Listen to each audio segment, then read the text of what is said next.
Welcome back to Outdoors with Larry Ray, brought to you proudly by Tennessee Wildlife Resource Agency, Barton Power Sports, Sportsman's Warehouse, and Best Care Home Services. Good Saturday morning and welcome back to Outdoors with Larry Ray, where we welcome back to the studio the Wanderer. He's always there with where food and fish can be found. Ron Wong, and here's your host, Larry Ray. All right. Hey, listen to that. Yeah, food, fish, and women. That's Ron. I mean, that's just the way, Ron. You are the most amazing guy I've ever seen. That is how I roll. It is how he rolls, and we love him for that. So, and he knows he loves to talk fishing. We've already snuck in a couple of things going on. And I said, well, I got a spot today, and I told Tommy Cauley that we would use him at least once a month, trying to get reports from Greer's Ferry, because nobody knows Greer's Ferry Lake like the Toad himself. And so, good morning, Tommy. Good morning, Larry. Is Ron got any of them hush puppies in his pocket? Well, we have talked about food now. Yeah. Hey, Tommy. Yeah. When I come over there, I'll bring stuff and we'll make them, and you can have all you want, buddy. Okay, man. He can only have one now. That's it. I mean, because if Ron starts bringing hush puppies in his pockets, we're going to really check him out. That's for sure. He won't get through building security. They'll be frisking him every Saturday, checking on the hush puppies. Yeah. Hey, man, I know it's September. We've had a little bit of hurricane, a tropical storm. Old Gordon's come through us and everything like that. And Ron's talked about this a little bit, water temperatures and everything. So tell us what's going on at Greer's Ferry. Well, Gordon is just now getting on us, and looks like we're fixing to get a soaking out of it. Our lake has came up already with the other rains we've had. It's came up about 5 foot. Whoa. Okay. But we're still below pool. Okay. We're a couple of feet, 2.5 feet below pool, and most of this heavy rain is going to stay south of us, and I don't think we won't get maybe an inch or two, and it's not going to come up or anything. But our water temp's still a little high. We're running about 85 still, but the fish is eating it up. Well, that's what Ron said. So I mean, because a lot of times water temperature don't matter. It's just the longevity of the days it takes place, and the fish know, and just like all the other wildlife know, it's time to eat, or whatever. And it's going on. I mean, there's spots you can pull up over here and sit all day and catch them every drop all day. What? Using what? What is the problem? I use a spoon and inline spinner, and I've got a new bait that I've been using that old bait shop Bob down in Texas is calling the Texas Tornado. Oh, bait shop Bob in Texas. It was the Texas Tornado. That's it. That's it. What is it? It's a going deal. It's an inline spinner, and it's just got some special characteristics to it. Nothing the other ones hadn't got. It's brand new, spanking new. Nobody's got none but me. All I've got is prototypes, but we're working on it. Yes. Prototypes. And, okay. Yes, sir. From Texas Bob. So only Tommy Cauley. Bait Shop Bob, and the bait's called the Texas Tornado. Oh. Mm-hmm. Okay. And you're catching a lot of everything over there. Stripers. Oh, yeah. I'm tell you what I'm catching in these. We have very few stripers over here, Ron. Now, Ron, you need to go back to school a little on this.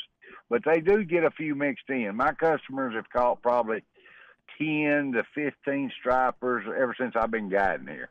And the reason being is because they raise them in the same hatchery, and they'll get a few mixed in, Oh, okay. All right. But I'm catching hybrids, white. That's what I'm saying, hybrids. Hybrids. That's where because he was getting ready to leave Stripers the room. And hybrids. Yeah, stripers and hybrids. They look almost the same. They do, don't fish. they? Yeah. Different fish, Well, I'll give you a little education on that as well. It's what we call a term that we call Northerners Yankees, per se.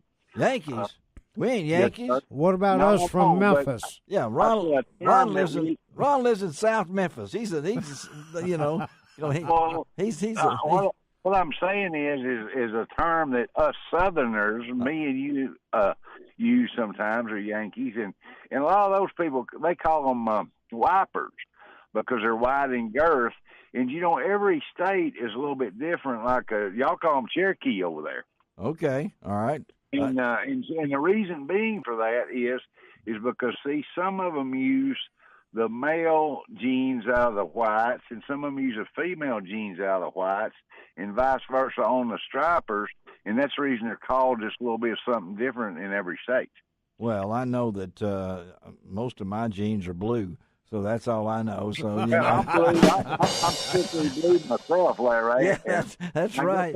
We get along so well. But, you know, I'm catching a gauntlet of fish in them. The other day we caught like 9 crappie in them. We catching, you know, black bass, Kentucky bass, smallmouth bass, walleye. There you go. There you go. Yeah.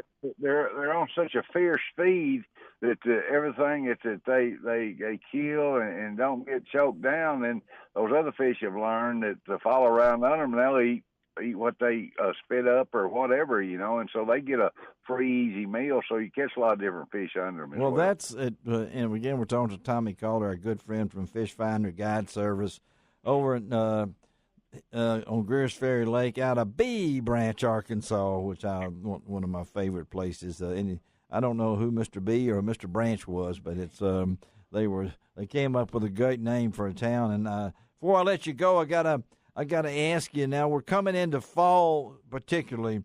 So what's your favorite time of the year to catch fish over? And I know, don't tell me all year long, but spring or fall? The fall, and the reason being is because basically the weather will stay more stable. Yep. And the bite is more stable every day throughout the fall. And this is a big lake over there. So tell our listeners that you're telling me how to get in touch with you. They can call me at 501-940-1318, 501-940-1318, or they can visit me on the web at arfishfinder.net. That's it, buddy. Thank you, buddy, for talking. We'll talk to you next month. Okay, y'all have a good day, Larry. Right. Stay out of trouble. All right, bye-bye. All right, you take care. All right. The Toad. He's talking about them Cherokees. I think he's thinking about East Tennessee or something. That's East Tennessee. Yeah, that's and correct. they do call them Cherokees, but depending on, again, he's right about what fishery they come out of, or hatchery. That's right. Yeah. And you know, different hatcheries have different species. Well, you get a lot of folks get rockfish, striped bass, but they're all the family hybrid. They're all the family of the striped bass. It's just how are they mated together to come out with the different hybrids, whether it's a Cherokee, rock bass. There you go. That's it. Whatever. And, you know, right now, before we take another break, you can go below Pickwick Dam right now and catch some big ones.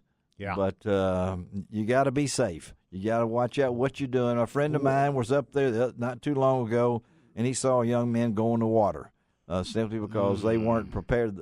He got him out all right, but they got in that area that they shouldn't have got into. Well, if you're fishing what they call the boils there, wear that life jacket. I mean, you know, there's no reason. He did have that on, but he went in. Yeah, and even with that life jacket on, it was scary because that water's swirling and things. And it could suck you down. Yeah. That's the thing about it. Even with a life jacket on, well, it certainly helps. Well, I know that there's going to be a lot of sucking it down on the river this morning, as Ron mentioned, and we're going to keep talking through the show. Head on down to where is it going to be? It's Bass Pro, I know, but is it going to be in the parking lot at Bass Pro? Yeah, they're in the parking lot at Bass Pro Shop. At the Pyramid. At the Pyramid. They'll have a big stage set up outside. Yes. And then they've got all these different vendors there. One of our buddies, David Baynard from David. Driftmaster. He'll be there. Great guy. Yeah. A guy named Matt Catman Jones and his wife Michelle. What's her name? Catwoman. I mean, those Catman and Catwoman. She's Michelle. That's okay. That's Michelle. At least that's what I said. Okay. Anyway, they'll be there with. If you're married to Catman, the offshore planer board people. Okay. Which is really a nice planer board, not only for catfishing, but a lot of crappie fishermen use it. So you can head on down there this morning, and then you can stop. B&M's going to be there. Our buddies from B&M, great guys, Jack Wells. They've got a catfish rod that they're using for what they call bumping now. Awesome. You bring up a point before we get out here. Catfish equipment. I can remember in my days, young days, catfish equipment was not that much. You know, you could broomstick. Yeah, well, that's about right. Yeah, and now these rods and are so huge, and yet they're not that heavy. Oh no! And so you think, well, B&M has a rod that's 7 foot long, for catfishing and mostly for bumping, and the rod weighs about 8 ounces. Is that not 9 ounces? It's pretty incredible. We used those rods when I was on the Tennessee River with Richard Sims. That's right, with Richard Sims. Yeah. Same deal. And they have a lot of strength toward the grip, and they have very limber. So setting those circle hooks and those catfish, they just hook themselves. You just basically have to pick the rod up out of the holder. Well, that's that B&M. They make not only great crappie poles and things along that line, but you think about catfish, they've jumped head on heels into that. But that's going on today, and when we come back on our next segment, we're going to find out about another big event that's coming on tonight. Well, it actually starts this morning. It's an all-day affair, and it's been around for, I think this is 16, 17 years, and that's the Hunter D. Stafford Memorial Wild Game Supper. And we're going to talk to not only Jimmy Stafford, who puts this thing together, but a longtime friend of mine is Bob Neal, former head of SEOPA. He's been around forever. And Bob is a music minister, and he's got a real story to tell about. He just told me yesterday about what he's been through for his eye surgeries and stuff. We'll talk to Bob a little about that. We're going to come right back on Outdoors with Larry Ray, and I'll lead this one in, but we're going to let it'll be Ron's turn to bring in the following fishing guest. I'll let you do I'll let you do Mark. Yeah, I'll let you do Mark. Okay, and I'll let I'll just do it. We'll come back. We'll be right back.